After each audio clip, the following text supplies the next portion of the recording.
lembaga yang namanya buzzer ini. Buzzer bertugas untuk memperkuat pembenaran.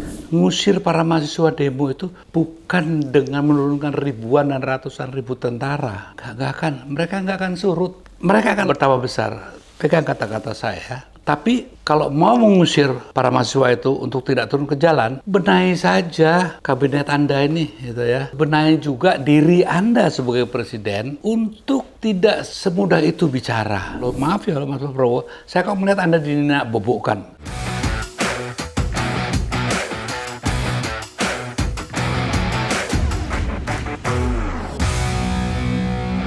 Kembali bersama saya di Abraham Samad Speak Up. Netizen, hari ini saya menghadirkan tamu yang luar biasa. Cukup unik beliau ini, budayawan, politisi senior, seniman, pencipta lagu, sutradara, banyak sekali. Mas Eros Djarot. Halo. Assalamualaikum. Waalaikumsalam. Sehat Mas Eros? Nggak ada pilihan lain, harus sehat. Wah, ini enak kata-katanya. Nggak ada pilihan lain, harus sehat Harus Mas sehat. Eros. Ya. Lahir batin loh ya. Lahir batin. Tapi Mas Eros, kelihatannya negara kita tidak sehat Mas Eros, sedang sakit. Apalagi kalau kita capture dari segi adab serta budayanya. Gini, sabar, saya koreksi dulu ya pertanyaannya ya. Iya, iya. Anda kan bilang tidak sehat. Iya. Sedang tidak disehatkan. Beda loh. Menarik ini. Sedang tidak disehatkan. Iya. Itu maknanya gimana tuh Mas Eros? Ya karena memang ada satu hal yang saya rasa sebelum kita bicara Iya. ya. Ini ada hal yang menarik. Makanya itu saya malas membicarakan masalah. Iya. Karena kan yang harus kita bicarakan lebih banyak kan solusi sebetulnya ya. Iya, iya. Tapi selain solusi juga adanya gerakan lah ya. Gerakan ya. Nah, jadi begini. Nah, untuk supaya tidak orang mana itu kan harus jelas sasarannya ya. Ya ada, Iya, iya. ada kan ada yang merah gini, terus ada angkanya sekian. Nah, ini juga saya ingin dudukan. Saya bersimpati lah pada para mahasiswa ya. Iya. Saya tidak melihat itu sebagai satu upaya yang ada ketakutan teroris lah apa. Saya tidak begitu. Jadi Mas Eros senang kemarin melihat demo besar-besaran yang dilakukan. Saya di bersimpati. Bersimpati ya. Ya bersimpati. Dan mensupport ya. Iya, jadi begini, cuman kita harus juga teman-teman nih ya dan kita semua, cobalah kita tenang, tidak usah marah-marah ya, biar kalau marah biar pemerintah aja yang marah-marah. Kita nggak usah ya. Kita nggak usah, gini, kita coba secara tenang ya. Kalau saya tuh istilahnya sederhana aja ya, kita bicarakan apa-apa kan dasarnya yang penting ya. Jadi saya usullah pada semua nih ya, yang kebetulan mendengarkan ini, coba kita duduk tenang dan merenung gitu ya. Pada saat 3 kata ini sudah terkooptasi, maka harus ada pemikiran yang lebih dari hanya sekedar biasa-biasa saja. Karena persoalannya sudah luar biasa sekarang ini. Oke, jadi persoalan negara ini sudah luar biasa sudah luar biasa. Jadi gini, kalau kata benar, kebenaran dan pembenaran sudah berada di satu level ya, di mana ketiganya sudah terkooptasi oleh satu ya kekuatan tertentu gitu ya, maka sebetulnya beberapa pemikiran kita, termasuk orang kan masih sering bergerak di Indonesia itu bicara bahwa seolah-olah ajaran Montesquieu itu ya, legislatif, yudikatif, eksekutif berkembang sebagaimana seharusnya. Nah, itu juga tidak orang-orang yang tidak paham atau kurang begitu punya waktu merenung bahwa kata benar, kebenaran, pembenaran sudah terkooptasi. Ya, contohnya gini. Jadi dikooptasi ya? Kooptasi lah. Nah, siapa contohnya ya? Kita bagilah tugas ya. Kebenaran itu kan dirumuskan oleh DPR lah ya. Kebenaran bernegara apa segala semuanya di DPR. Ya, nah, di sisi lain kan harus ada menjalankan tuh ya hal-hal yang katanya benar dan tidak salah. Itu kan dilakukan oleh lembaga-lembaga yang aspirasinya sebetulnya harus menyuarakan kebenaran tadi ya, merumuskan kebenaran. Nah, kalau kata benar itu itu hanya ada di eksekutif semuanya. Ya. Oke. Jadi yang menentukan kata benar itu kok eksekutif. Pemerintah ya? Iya. Nah kebenaran yang merumuskan itu. Ya. Rakyat ini jadi diver-ver sekarang ya. Oke. Terus kalau yang pembenaran, nah ini yang menarik gitu ya. Sebenarnya yudikatif ini kan lembaga yang harus bertugas melakukan pembenaran atas nama konstitusi, ya kan? Jadi dia melakukan justifikasi ya? Untuk supaya mendorong ya pembenaran ini menjadi sah, maka ada lagi satu lembaga yang namanya buzzer ini. Ya. Buzzer ya? Buzzer bertugas untuk memperkuat pembenaran atas segala sesuatu ya yang oleh pemerintah dikatakan benar. Dan desain yang sudah kebenaran dalam bentuk desain ini yang dilakukan oleh DPR. Nah, jadi pertanyaan sekarang. Buzzer melakukan pembenaran ya? Iya. Jadi contohnya gini, apakah betul ya, DPR itu mewakili suara rakyat? Kan ya, Dewan Perwakilan Rakyat. Betul nggak sih? Kan sudah enggak. Kok jadi perdebatkan itu? Ya. Jadi kadang-kadang orang melihat, yuk kita ke DPR. Sebetulnya mau ngapain sih gitu loh ya. Oh kita mau merubah ini nih. Nggak bisa. Kalau ketua umumnya bilang enggak ya enggak gitu loh ya. Jadi harus ada dong. Nah ada deh mahasiswa gitu ya. Kalau mau ya mungkin ini pemikiran yang bisa jadi perdebatan. Tapi silakan debat ya. Ya ngapain ke DPR gitu ya. Cobalah kalian catat itu ya rumahnya para ketua umum partai. Oke, tunggu. Berarti kalau mahasiswa mau demo nggak usah ke DPR, ya, ke rumah ketua partai? Loh iya dong. Oh. Kenapa? Karena disitulah sebenarnya kebijakan itu diambil. Jadi kita harus tahu dong ya. Jangan capek lah, kasihan ya. Itu teman-teman mahasiswa itu beribu-ribu ingin bertanya, makanya bergeser kan ke HI. Gitu. Tapi karena pemerintah juga dengan segas, semua ketakutan yang berlebihan aja ya. Makanya gini loh, ini pengalaman nih buat Pak Prabowo ya. Ini saya kan, ya saya kenal dari mulai perwira pertama lah ya. Sahabat ya? Iyalah. Saya mengatakan ini tidak dalam kebencian, tapi kesayangan pada Anda. Itu ya. Satu tolong dicatat dia, ngusir para mahasiswa demo itu bukan dengan menurunkan ribuan dan ratusan ribu tentara dan polisi. Mereka nggak akan surut. Mereka akan bertambah besar. Pegang kata-kata saya. Tapi kalau mau mengusir para mahasiswa itu untuk tidak turun ke jalan, benahi saja kabinet Anda ini, gitu ya. Itu benahi juga diri Anda sebagai presiden, gitu, untuk tidak semudah itu bicara, ya, bicara yang mempunyai makna dan bisa dipegang rakyat. Nah, maaf aja Mas Prabowo, omongan sampean itu, mbok tolong lihat di meme lah. Itu kan refleksi dari realitas sehari-hari. Saya juga agak tersinggung ya, kok aduh presiden kita kok diperolok seperti itu. Tapi begini, ketika saya mau membela Anda, saya tuh jadi kayak orang tolol gitu ya. Kenapa? Karena ya Anda sendiri sih cari masalah gitu loh ya. Ini contohnya, kan di kabinet Anda itu ada menteri, ada menko, tapi ada super menko gitu loh. Siapa itu? Nah inilah yang sebetulnya jadi permasalahan. Saya nggak mau bicara orang per orang ya. Tapi kenyataannya, hanya sepertinya saya lihat ya, saya dengar loh dari beberapa menteri, orang para ambasador juga, saya bisa reaching him hanya lewat satu pintu. Pintu namanya ketuanya para Menko gitulah ya. Siapa itu Mas Heros? Ya itu orang paling dekat Pak Prabowo. Cuma kan saya tidak mau menghubungkan hal-hal yang sifatnya tidak proporsional ya. Jadi dia apa? Kapasitasnya dia menteri apa? Itu pertanyaannya. Pertanyaannya, sebagai menteri jabatannya sekarang aja, saya persoalkan. Karena apapun saya kan pernah tahu, ya waktu kabinet pertama, zamannya Gus Dur sama Pak Mega, saya terlibat kok Ya. Bahkan Mas Eros ini sempat mau dijadikan Mensesnek ya. Itu nggak penting, itu nggak penting. Tapi yang paling penting itu satu, Pak Harto boleh kita nggak suka, ya.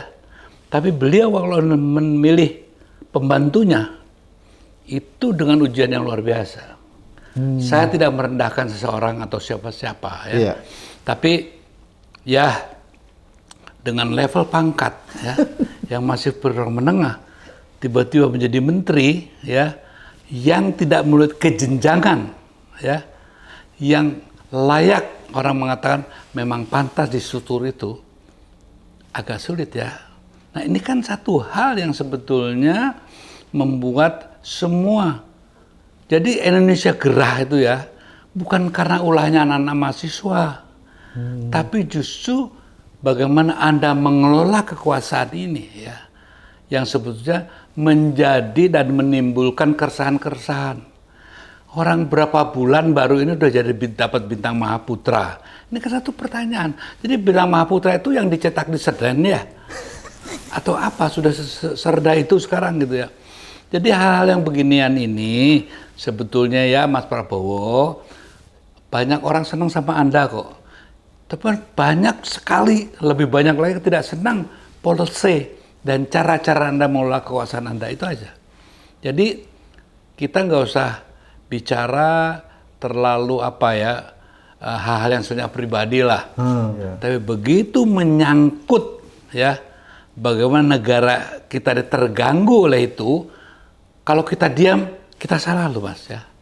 Jadi saya itu mengatakan begini, nggak ada urusan, kamu suka-sukaan sama saya, bukan urusan saya.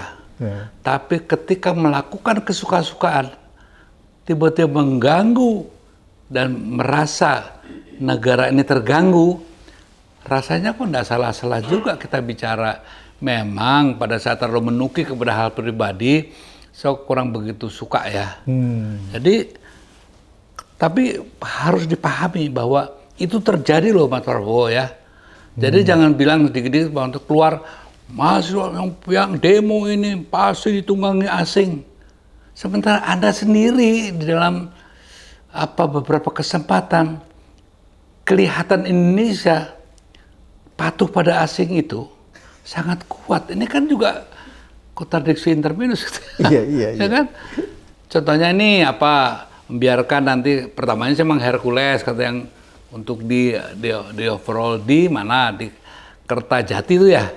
Pesawat tuh. perang. Ya, belum lagi nanti kan ada juga tuh lahan dari Garuda yang mau juga. Masih banyak loh, 1.000 sekian hektar ya. Itu pertamanya memang masuk dari pintu dapur. Kemudian pintu tengah. Lama-lama pintu depan. Lama-lama jendela semua dibuka. Lama-lama atap semua dibuka. Itu yang terjadi dengan undang-undang ya, investasi asing tahun 67, ya kan? Jadi kita juga, ya nggak salah-salah juga lah. Pak Menhan juga jangan sensitif lah ya. Kalau ada kemudian kan ada presiden. Dan ada contoh-contoh di beberapa negara juga yang menjadi seperti itu. Tapi bila kemudian kalau orang membicarakan hal-hal seperti tadi ya, sedikit-sedikit ini antek asing, awas antek asing. Lalu apa yang dilakukan pemerintah ini? Apa bukan antek asing? Bukan pribadi lagi, negara kita dijadikan negara subordinat dari sebuah negara lain. Subkoordinat ya, dari negara lain. Negara lain. Apa ini bukan lebih ngeri daripada orang per orang? Kalau orang per orang bisa kita tangkap. Lah kalau negara gimana? Jadi Mas Eros mau bilang negara kita juga dijadikan negara anti asing ya? Dalam konteks bicara geopolitik ya. Jangan juga setiap usaha itu hanya dilihat dengan satu linear saja ya. Kan ini kan banyak. Apalagi tadi pijakannya tadi benar, kebenaran dan pembenaran itu berada di satu level. Dan semuanya dikooptasi oleh penguasa. Jadi saya tuh khawatir justru yang akan keluar nanti anarkisme itu. Jadi kebijakan cara-cara pemerintah lah, jangan Pak Presiden sendiri dong, gitu kan? Karena Pak Presiden sendiri kan mengadang, kalau menurut saya, orangnya agak bodoh dibilang ya, menganalisa politik nih ya. Kalau saya lihat kok sepertinya kasihan loh Pak Prabowo ini menurut saya lah. Iya. Nanti sebagai teman romantis sedikit boleh kan? Iya, iya. Dia ini disodok dari dalam, ya. Kemudian diserang dari atas sekarang loh ya. Iya. Digerogoti dari samping. Dan itu sekarang yang terjadi. Oke, dari samping oleh siapa? Saya kok curiga nih ya. Pak Prabowo itu kan saya kenal dari dulu ya. Dia maunya bagus kok. Menurut saya dia maunya bagus. Niatnya. Niatnya bagus. Oke. Nah, kenapa niat ini tidak bisa diterjemahkan secara baik? Nah, pertanyaan saya kan, ada yang mau menerjemahkan, emang sengaja tidak mau menerjemahkan, ya, sehingga semua kebusukan ada ke tangan dia. Sementara busuk ini kan telur yang sudah diwariskan sebelumnya. Dari pemerintahan sebelumnya. Iyalah. Tapi kalau dia Dari selalu mengatakan, pemerintahan siapa itu, Mas? selalu dia mengatakan hidup telur busuk, ya agak susah ya. Dan ini yang membuat orang-orang, jadi saya bilang sebagai temannya, waduh Wo, lo tuh emang doyan kali dibukin telur busuk gitu loh. Ya, jadi Anda mau mengatakan apa? Silakanlah orang mau sok-sokan, bahwasanya siapa sih Anda? Emang saya bukan siapa-siapa kan? Saya lebih tahu Prabowo. Lo siapa? Saya tanya. Ada seorang menteri baru nih, belum menteri lagi dia mengatakan, saya lebih mengenal Prabowo. Saya duduk di situ saya ketawa aja. Lo tuh anak baru gitu ya, kenal juga belum gitu. Diangkat juga karena lo jilat gitu kan ya. Jadi sudahlah.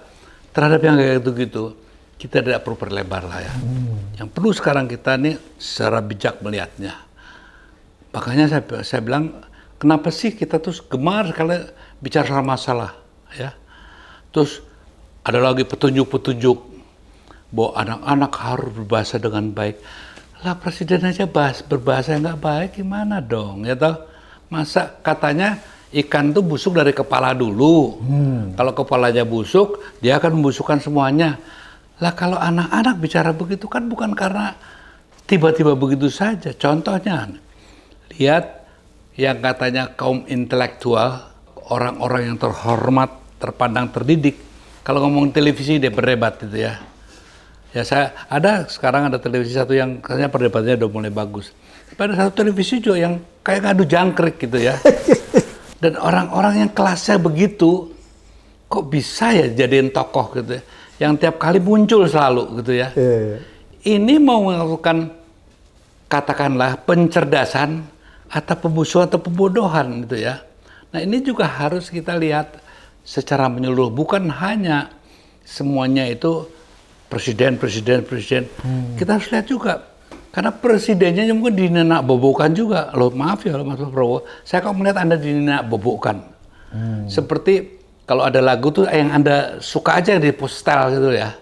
Padahal Anda juga perlu denger dangdut, keroncong gitu, jazz, semuanya lah ya. Karena apa? Karena Anda bukan seorang Eros Jarot. Yang boleh milih saya senangnya lagu ini aja, enggak bisa. Rakyat itu ada yang senang jazz, ada yang senang klasik, ada yang senang dangdut, ada yang senang keroncong dan seterusnya. Anda harus mendengarkan semua musik itu. Jangan hanya mendengarkan badai pasti berlalu. Ya, jangan juga hanya mendengar satu orang itu juga gitu loh. Masih ada hal-hal yang harus lebih dicermati. Kalau saya lihat kok ada kecenderungan. Kata bilang, Pak Presiden ini bodoh gitu ya. Saya tuh kenal lama loh ya. Enggak tuh dulu cerdas, bahwa sekarang jadi begitu. Pas ada yang menjadikan kan. Sampai di expose tuh ya. Contohnya 10 tambah 6. 17, betul kan? Oh tepuk tangan. Ini siapa sih yang mendesain? Ya toh? Jadi menurut Mas Eros, rakyat kita atau negara kita ini kan disakitkan tadi Mas Eros istilahkan, bukan sakit, disakitkan ya.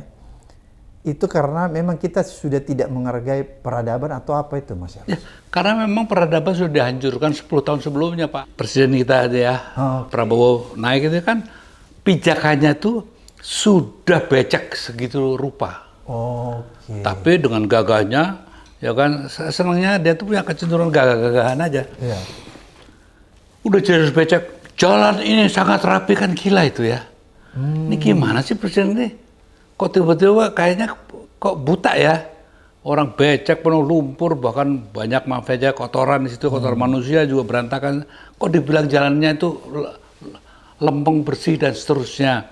Nah ini kan hal-hal yang saya lihat ada disengaja dia untuk jadi lelucon. Oke. Dijadikan dia bahan ejekan, dijadikan. Jadi gini loh, kalau saya mendampingi gitu ya, waktu saya mendampingi Mbak Mega ya, sorry ya, saya tuh nyawa 10 orang kok. Saya tahu Mbak Mega tuh nggak punya waktu banyak untuk nonton ini. Iya. Saya 10 orang yang tugasnya sederhana. 3 orang, kamu setiap hari cuma nonton televisi. Yang satunya kelompok, kamu nonton televisi luar negeri, televisi luar negeri. Pembagian tugasnya itu ya? Iya. Oke. Terus koran, terus yang lain-lain. Dan setiap pagi, Lapor. sebelum tutup kantor jam 10-an itu, saya suruh resume semuanya gini. Paginya dilaporkan Mbak Mega. Jadi dia well informed gitu ya. Nah, saya takutnya ini memang mungkin lakukan sama. Cuma yang dikasihkan ini yang dipilih. Nah, ini ada kecenderungan itu sehingga kalau saya dengar pidatonya Pak Prabowo itu ya, kan semuanya kayak Indonesia itu nggak ada apa-apa. Indonesia itu baik-baik saja. Indonesia itu sudah berjalan di jalan yang benar gitu kan. We are in the right track gitu kan, selalu bilang itu. Padahal kan ini kok katanya mau ke Bogor, kok relnya ini kok ke Solo ya gitu loh. Nah jadi salah arah. Ya relnya udah jelas-jelas kok. Oke. Sudah jelas-jelas. Kok masih bilang kita menuju ke Bogor? Enggak, apa itu ada belokan. Ternyata relnya beloknya ke Solo gitu loh ya. Ya jangan Solo lah tadi kira ke Padang gitu ya, ke Padang lah. Nanti bilang Solo terlalu sensitif. Karena memang juga Solo menjadi sensitif. Tempat kuliner saya yang favorit menjadi kuliner politik yang paling tidak enak gitu ya. Itu karena juga dibuat sedemikian rupa sehingga ada pemerintah Indonesia yang ibu kotanya di Jakarta, ada ibu kota bayangan di IKN, dan ibu kota nomor 2 di Solo. Dalam konteks politik ya, dalam konteks politik loh ya, bukan loh ya. Karena apa? Loh, menteri-menterinya sowan ke sana kok. Berarti kan ada istana juga di sana. Nah, hal inilah yang sebetulnya perlu kita benahi semua. Termasuk ekonomi kita yang morat-marit sekarang. Ekonomi morat itu salah satu juga sebetulnya paling tinggi apa sih dalam konteks sekarang? Trust kan. Kalau trust itu tidak ada, nggak akan mau sekarang disumpel berapa BI juga itu mau jebol bagaimana ya? Makanya rupiah melemah terus, Mas Eros. Karena trust tidak ada. Trust pasar tidak ada, trust dari rakyat tidak ada, trust dari institusi-institusi yang menyuburkan demokrasi tidak ada. Pertanyaan, lo mau ngapain sih? Kan gitu kan? Jadi bagaimana memperbaikinya, Mas Eros? Ya, justru sekarang ini saatnya lah. Kita nggak bisa seperti sok jago menasihati harus begini-begini. Tapi paling tidak kesadaran paling utama itu Mas Prabowo ini loh. Gitu. Coba deh gini deh. Ya jangan marah juga kalau orang terus emang kagak. Saya juga kadang-kadang sebagai temen-temennya tuh bingung gitu. Memang ini luar biasa loh. Di seluruh dunia nih, presiden yang dalam 1 tahun bisa puluhan kali mengadakan kunjungan ke luar negeri, ya hanya Indonesia. Ya toh? Oh gitu. Jadi memang banyak hal yang memang orang mengatakan, well, kayaknya it's something new, something different, ya gitu kan. Jadi kita harus mempelajari yang baru nih. Nah, bersama pelajaran yang baru disuguhkanlah berbagai pertunjukan yang tidak meyakinkan sehingga kepercayaan itu jadi runtuh gitu ya. Jadi satu, ayo Mas Prabowo sampai janji apa udah ditepati itu semua. Rakyat udah mulai nggak percaya. Yang katanya bensin nggak naik, naik. Ya kalau nggak naik jangan terlalu cepet-cepet bilang nggak naik dong ya toh. Lihat Anda menteri-menteri Anda lah ya. Ini saya sih udah males juga ya. Kalau Pak Prabowo ya sudahlah, itu kenyataannya seperti itu. Tapi kan para menteri-menterinya sebetulnya bisa ya lebih mengharumkan nama beliau ya. Harusnya kan ini, kalau saya tuh buat apa punya menteri kalau kerjanya kok tidak mengharumkan, malah membusukkan atau membuat bau itu makin nyata gitu ya.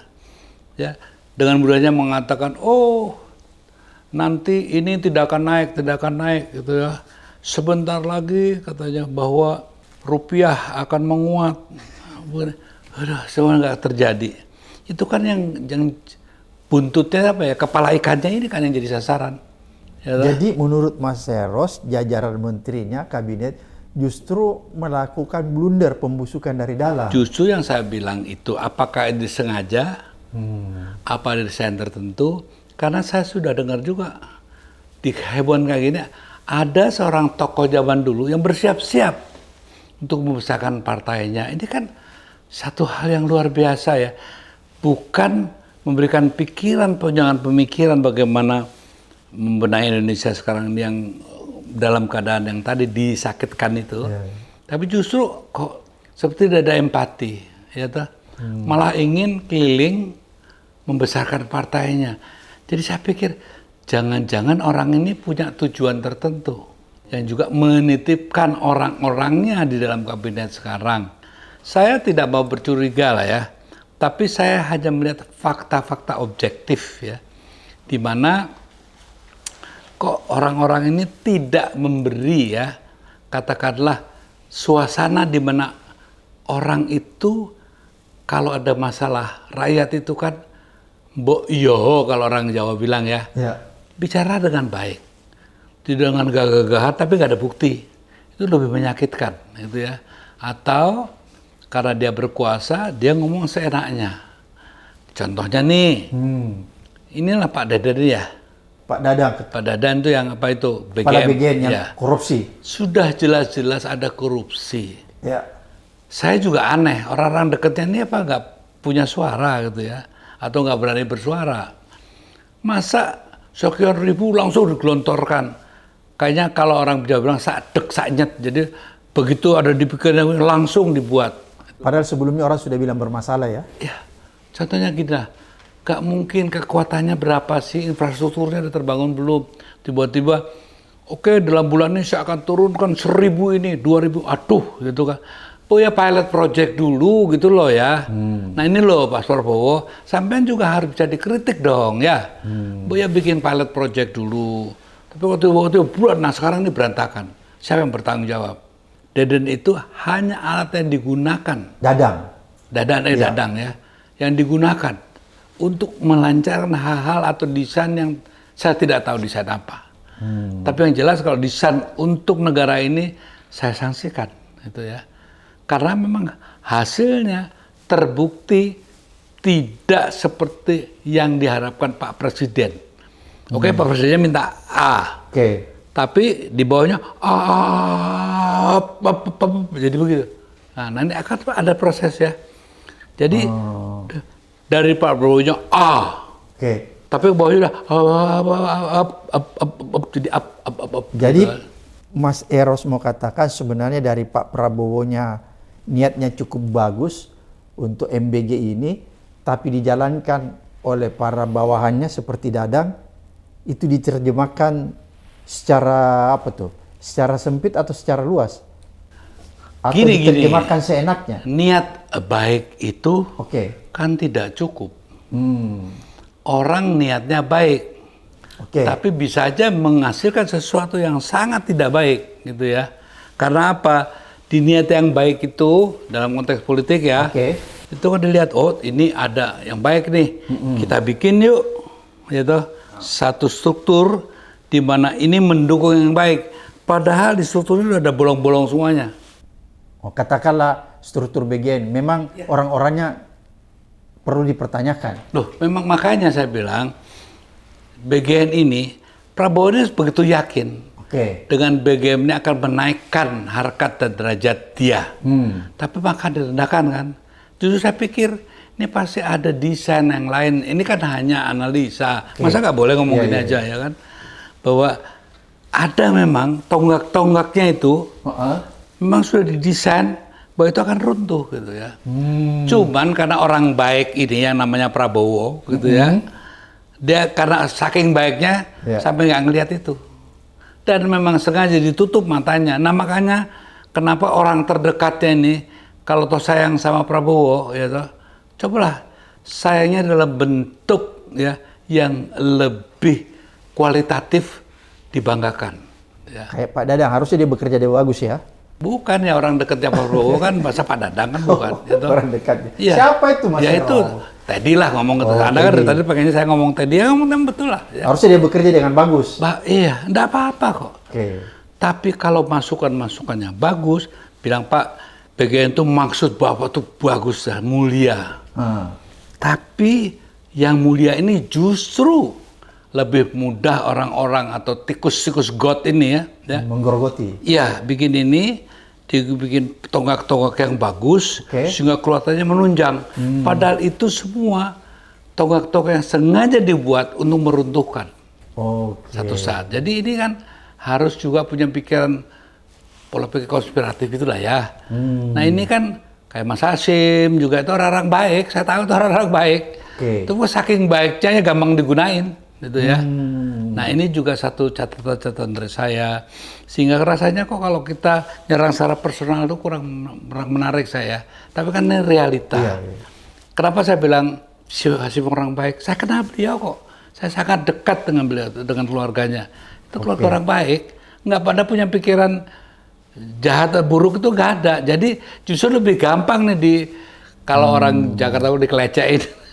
Lebih gampang. Oke, Mas Eros, ini apa sih yang sedang terjadi? Misalnya ya, kalau kita bicara dalam konteks korupsi MBG yang dilakukan oleh Pak Dadang, dia kan seorang profesor, intelektual. Biasanya kan kita berpikiran kalau seorang profesor, intelektual, biasanya integritas, moralitasnya itu jauh lebih bagus. Tapi kan ini justru yang terjadi, yang bersangkutan juga melakukan korupsi yang luar biasa menurut saya, tidak bisa dibenarkan akal sehat. Apa yang salin Mas Eros? Ya tadi itu, Pak Dadan tidak menerjemahkan yang saya bilang tadi, benar, kebenaran, pembenaran itu ada di satu level. Sekalipun dia benar, pasti nggak benar. Karena sedang diarahkan untuk tidak benar, gitu kan ya. Jadi yang salah itu orang-orang yang selalu salah paham aja. Kalau sudah levelnya sama tadi yang benar, kebenaran, pembenaran, ini pasti bukan negara hukum, pasti negara kekuasaan, itu ya. Jadi nggak usah perdebatan panjang lagi, nggak usah tanya Pak Mahfud lagi, tanya Eros Jarod yang goblok aja ini soal hukum lah ya. Untuk mengatakan bahwa kalau level 3 level tadi benar, kebenaran dan pembenaran sudah berada di satu level dan terkooptasi oleh kekuasaan, jelas ini bukan negara hukum, tapi negara kekuasaan. Jadi nggak usah basa-basi lagi, seolah berpretensi gitu ya. Para pakar hukum juga gini-gini, nanti mau salah kayak apa nanti muncullah seorang lawyer yang terkenal gitu ya, membenarkan bahwa ini tidak gini, ya dah. Lalu dibenarkan oleh ya itu yang benar tuh suaranya kan itu. Jadi maksud saya dalam hal ini, dalam melihat kesalahan Pak Dadan sekalipun, jangan hanya tertuju pada Dadan, gitu. Tapi kita lihat di belakangnya ini gimana. Lalu diganti sama si yang apa tuh ya? Nani Esdaya. Ya, siapa dia dan bagaimana? Kan nggak semudah itu kita bilang bahwa ini karena karakternya Dadan itu memang koruptor, gitu ya. Loh, dia nyampung ke laut, ya pasti basah dong. Ya. Karena memang hanya ada laut. Tidak ada dalam laut itu ya yang namanya apa itu ya, jalan ataupun pelabuhan-pelabuhan kecil yang dibuat. Ya. Tapi begitu laut besar yang penuh begitu cemplungin. Tanpa sebelumnya nggak usah laut dulu deh, kita deket-deket pantai aja, kita siapkan dulu dermaga-dermaga, jadi nggak kelelep ya, kan gampang menolongnya, gampang kontrolnya. Jadi Mas Eros mau bilang seharusnya di BGN itu dilakukan perubahan yang mendasar, bukan cuma mengganti kepalanya. Bukan hanya BGN, seluruh kebijakan ini. BGN hanya salah satunya. Memang kita nggak bicara soal IKN, kita nggak bicara soal apa itu. PIK 2 itu seolah-olah kan hanya BGN. Enggak. Banyak masalah. Nah, tapi karena masalahnya selalu tadi kebenaran itu selalu di satu wadah itu. Ya seperti ini jadinya. Jadi jangan melihat bahwa BGN ini satu kasus khusus. Tidak.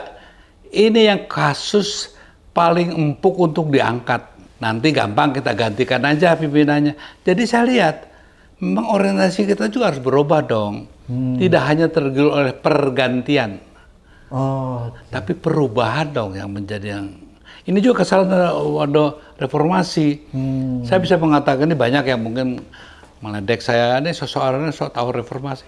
Maaf ya, saya waktu itu berada di dalam.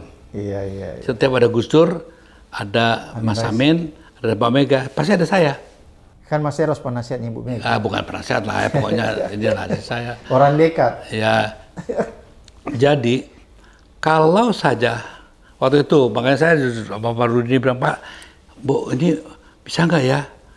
Pemilu ditunda 2-3 bulan lagi deh. Waduh, nggak bisa Mas. Ya terserah deh. Kalau saya kan tergantung dari teman-teman yang mimpin reformasi.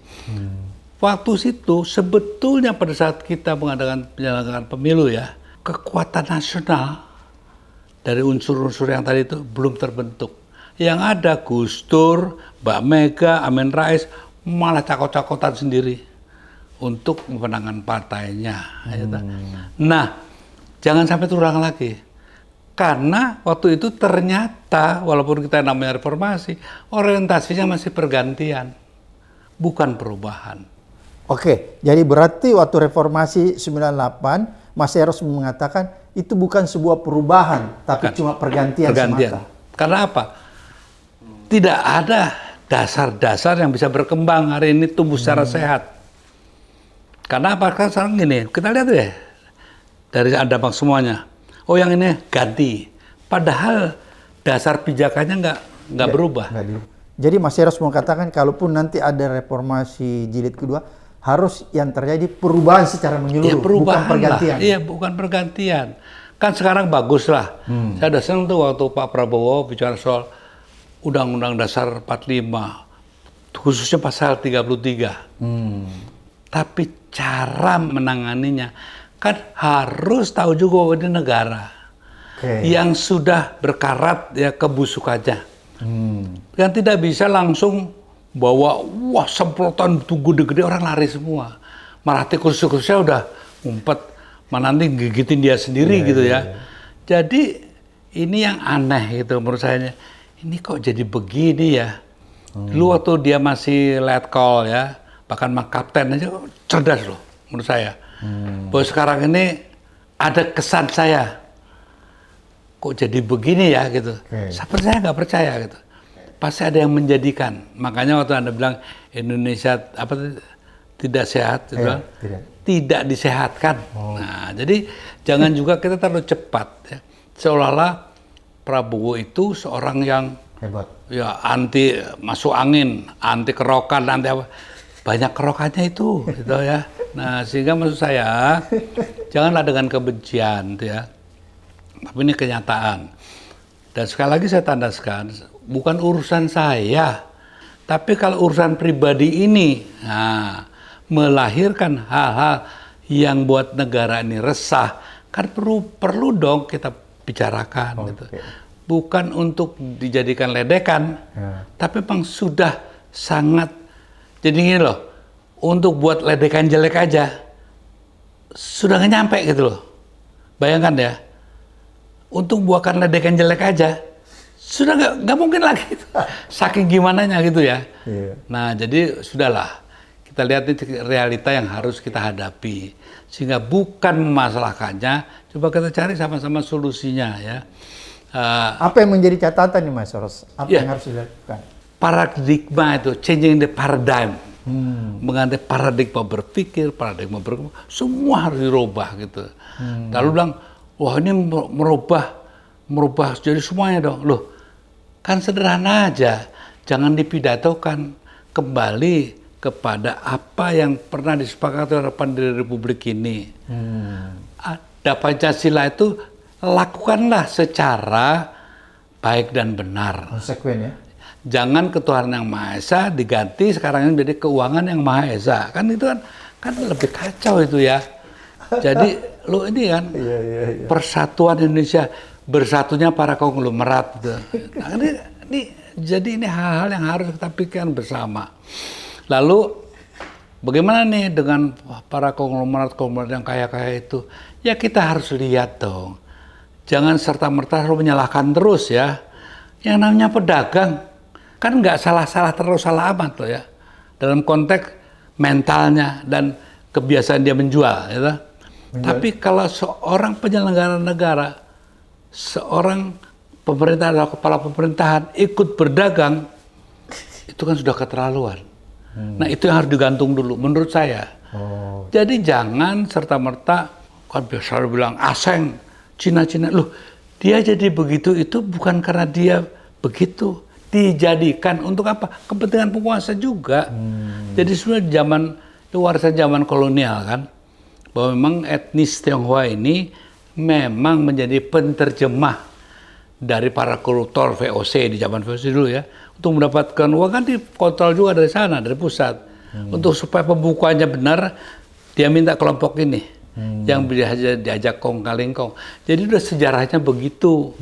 Tapi setelah jadi besar begini, nah baru udah teriak-teriak. Harusnya dari awal. Kayak contohnya sekarang, kenapa Pak Prabowo sekarang kan sultan sendiri kan? Uangnya mereka kan lebih besar. Kita berapa sih reserve kita kan ya? Cuman 100 berapa, 50-an gitu ya, billion. Mereka ini kalau dikumpulkan berjadi satu ya toh, lebih besar loh ya. Artinya lebih kuat mereka dong. Nah makanya. Mereka lebih kuat dari negara Mas. Loh ya dong. Nah makanya, maaf aja kalau saya lihat presiden kita kan kayaknya jadi, maaf gak enak ngomongnya ya, agak kayak ngemis-ngemis gitu ya. Kenapa ya? Karena ya tadi itu. Jadi jangan mudah terlalu menyimpulkan hal secara sembrono ya. Itu yang saya juga bilang sama Samin. Saya tuh gak setuju aseng-asengan itu. Karena kan banyak kok Chinese yang nasionalis tuh banyak banget. Ini kan yang brengsek-brengsek gitu. Yang brengsek itu kelihatan kok siapa-siapa. Permasalahannya, kenapa pemerintah kita nggak berani? Karena mereka membutuhkan mereka-mereka itu. Jadi jangan munafik lah ya. Artinya kenapa sekarang jadi tumbuh subur, tumbuh kuat? Karena mereka butuhkan kok. Mereka besarkan untuk apa? Saya ingat perdebatan saya sama Pak Ali Murtopo dulu ya, waktu saya masih jadi mahasiswa. Dia bilang, Cina kita gemukan.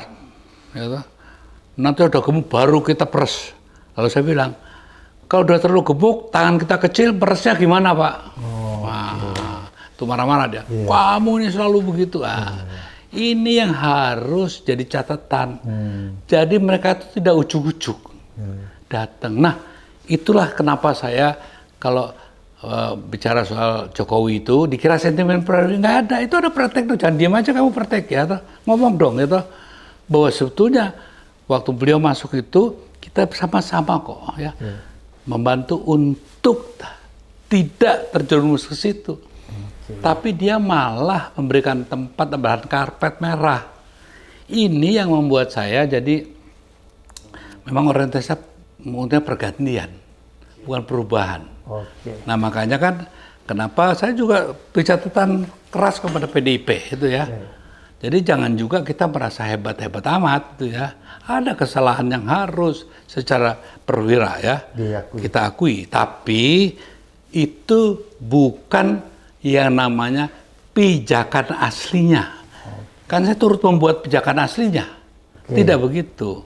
Oke, Mas Eros, luar biasa apa yang disampaikan.